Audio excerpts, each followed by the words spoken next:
Hi, I'm Jeff Stark. In videos number 2 and 3, in a series of videos titled Pornography, in video 2 and 3, I indicated to single men that if they dabble in this matter of pornography as a single man, and they've been dabbling in it for a long time, and perhaps even have a strong habit to doing pornography and orgasm, and if they find themselves addicted to orgasm by way of pornography, then I've mentioned in the videos 2 and 3 that this habit really disqualifies a man from really getting married. If you want to know more about that, you can look in the series titled Pornography. Video number 2 and number 3 will explain what that means and why I've come to that conclusion, and why I exhort men and women to pay very close attention to that statement, because it really a lot is at stake. Okay, but the question remains then, if that disqualifies me until I can get that matter under self-control through the power of the gospel, then what are the qualifications that really a man and a woman ought to be bringing to this matter of marriage? And then we turned to video number 3, where I think I said that the Bible lays down one qualification, and that is that we are required by God to marry only people of faith, people who share the Christian faith and who are born again and who have put their faith and trust in Christ and are repenting of their sins and walking in the direction of sanctification. So that's the only requirement that God lays down for young Christian men, Christian women who are single and want to be married. As they are looking for a spouse, God requires that his only requirement that I can think of in the scriptures is that you're required to marry a Christian. Now, you can marry a lot of Christians. You can marry any Christian that you want to and fall within the realm of God's will. But on the other hand, if you marry some very bad Christians, very sinful Christians, very foolish Christians, then you're going to be marrying a foolish person, and their foolery and foolishness and the consequences of that are not only going to be for them, but also for you. And so the point is, you want to make a wise choice by marrying a wise Christian, and not a foolish choice by marrying a foolish Christian and suffering the consequences for that as well. And of course, that applies to you as well. If you're a foolish Christian, then it would be unwise for, say, for example, a Christian woman to be marrying you, a foolish Christian man, because she'd be connecting herself for a lifetime to a man who's not wise and mature and a man of integrity and character and faith. And the consequences can be rather severe if she aligns herself by marriage to a foolish man, even though he is a Christian. And subsequently as well, a man who aligns himself and marries a Christian woman who is very foolish, immature, unwise, lacking character and integrity. She may look beautiful, but if nonetheless her character is lacking and her integrity is lacking and her walk with Christ is lacking as well, well, that would be a very foolish decision to make.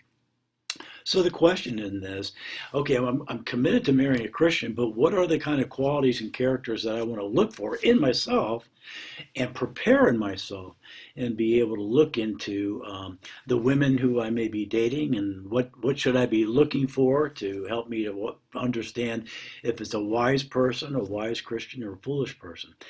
So what we're going to be doing in these videos titled Singles, Are You Ready? Question mark.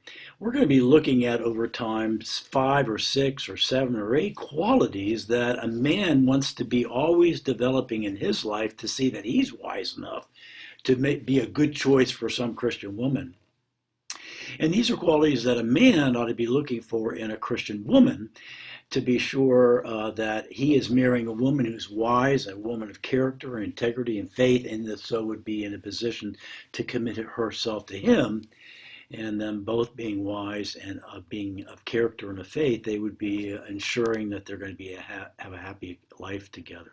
So we're going to be looking over these series of videos, again titled Singles, Are You Ready? What are the qualities that a man wants to be developing in his life, and what are the qualities that a woman wants to be developing in her life? And today we're going to look at the first one. The first quality that a man wants to have in his life and a woman would want to have in her life would be this quality, this understanding, and this belief that marriage is really a commitment for a lifetime.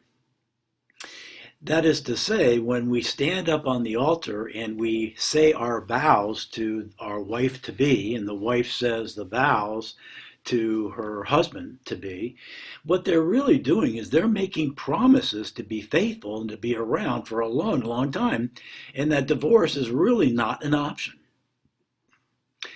Divorce is an option in a very, very rare circumstance of a man or a woman being unfaithful. If the spouse is unfaithful, then God permits a Christian spouse to divorce that person, or if they are abandoned. But apart from those two rare and circumstances, a husband and wife are making promises and vows to be together for a lifetime. Now, if the statistics are true, then most Christian people, apparently 51% or more, are getting married. They're standing on that altar before witnesses, before God, making promises saying, I'm not going to leave you. But inwardly they're saying, but if I find myself in a situation of being married to you and I become unhappy and I'm systemically unhappy and I'm no longer in love with you, well, then I reserve the right to get out of this unhappy marriage so I can marry someone else who is going to be making me happy. And so that person is making promises to be around for a lifetime, but there's the small print of that promise and those vows, and that commitment is, but if I find myself to be systemically unhappy, or I'm connected to a woman or a man who is making me unhappy, then I reserve the right to be able to divorce. That is not a biblical commitment in marriage. That man would not be ready to get married to any woman, and that woman who's making a vow like that with a small print but attached to the end, that woman is not really ready to get married as well, because their commitment to one another is not really a commitment. It's a contract. The contract saying, I'm going to stay if you make me happy, but if you no longer make me happy, I reserve the right to get out. And that's not a commitment, and that's not a promise, and that's not a vow. A biblical commitment, a biblical vow, a biblical covenant to marriage is really one that says, I am committing myself to you. I'm committing myself to be a good companion to you. I'm committing myself to be faithful to you. And I'm committing myself to be with you and with you till death do us part. And that's a lifetime commitment. But we're told that 51% or more of Christian marriages now are also ending up in divorce, which means a lot of people are really getting married, saying those words, but inwardly saying to themselves, aware of it or not, they're saying, but if I reserve the right to get a divorce if I'm in this marriage and I'm finding myself being unhappy. That is not biblical commitment. That is not a biblical covenant. And that man or woman would not be ready to be getting married. Now, when you're thinking about being married for a lifetime, then you don't want to make a stupid choice, and you don't want to be someone else's stupid choice. You want to make sure you're married, because if you're going to be with this person for a long time, you want to be making a good choice and not a bad choice. And you want that choice of the other person to see you as a good choice. And what that means, number one, is you want to make sure that you're ready to make a commitment for a lifetime, and that other person too, that you're interested in, you want to understand that they believe and are agreeing as well that this marriage is really for a lifetime. Now, what that means is when a person understands that, now they're realizing that commitment really is a risk. I'm marrying someone that I don't know very, very, very, very, very well. And so the risk of marrying someone who's not ready to get married, it is a risk. And therefore, that raises other questions, which we don't have time to go into right now. But the point is, apparently most people are getting married, making those vows and promises, but not intending to keep them if they become unhappy. Let me give an example of how this works. I was talking to somebody not too long ago, and they were having a conversation with a young lady, and the young lady was asking this person, well, how do you know if this person that I'm interested in is really going to be the right person to marry? She was talking about a young man that she was dating and seeing, and the woman said to this young lady that, well, the most important thing is to make sure that this man really, really loves you. And when I heard this lady telling me this story about the advice that she was giving to this young lady, um, I I was kind of astonished by it. And I said to the lady who had given that advice, I said, well, let me ask you a question. What happens when they fall out of love with one another? If love is the most important thing and love is the foundational thing, then my question would be, well, what happens when they fall out of love with one another? And they are surely going to fall out of love. I've been married for 39 years to a wonderful woman named Donna. And over those 39 years, Donna and I have fallen out of love with each other. There have been times, there's probably been a dozen to 24 times, at least, in the course of 39 years, when we are looking at one another and we really, really dislike one another. We disdain each other. We don't like each other. We certainly don't love each other. And we may even hate one another. I don't disdain one another. Sure. Yeah, we're at odds. We've had an argument. We've had a quarrel. We've gone to bed angry. We're not getting along. We're not talking. And, I don't like her and she doesn't like me. And I'm not in love with her for sure. Disdain has pushed out love, and on her part, disdain has pushed out love for me. And so if love is the foundational thing and that's been replaced with disdain, then our marriage has become very, very fragile. And who's to say that she might not divorce me or I might not divorce her, because love, we no longer are in love with one another. So when I asked this lady, well, what happens when they fall out of love? Because surely they're going to fall out of love. Well, that's not a very good way to get married. That's not the way God would have us to get married. Love is an important thing. But underneath that love, being in love with one another is something much more solid, much more rock-like. And it's a promise. And it's a covenant. And it's a vow that I'm not going to leave you. I'm not going to forsake you. I may not like you, but I'm still committed to you for a lifetime. And there have been, as I've said many times, when my wife are no longer in love with one another, but we remain committed to one another. And out of that commitment comes the energy to work on matters, to look in the mirror, and what do I need to apologize for, and am I willing to forgive, and here's what I need to confess, and here's how I need to humble myself, and here's how I need to move toward my wife. And because of our commitment, we turn to God. We ask God to help us to come back with one another, reconcile with one another, and we've been doing that for 39 years. And when we reconcile, eventually we end up falling in love with each other again. Why? Because underneath this in love with one another is a solid commitment to be with that person, to follow Christ, and to be with that person for the rest of our lives. And when love goes away, the commitment does not go away.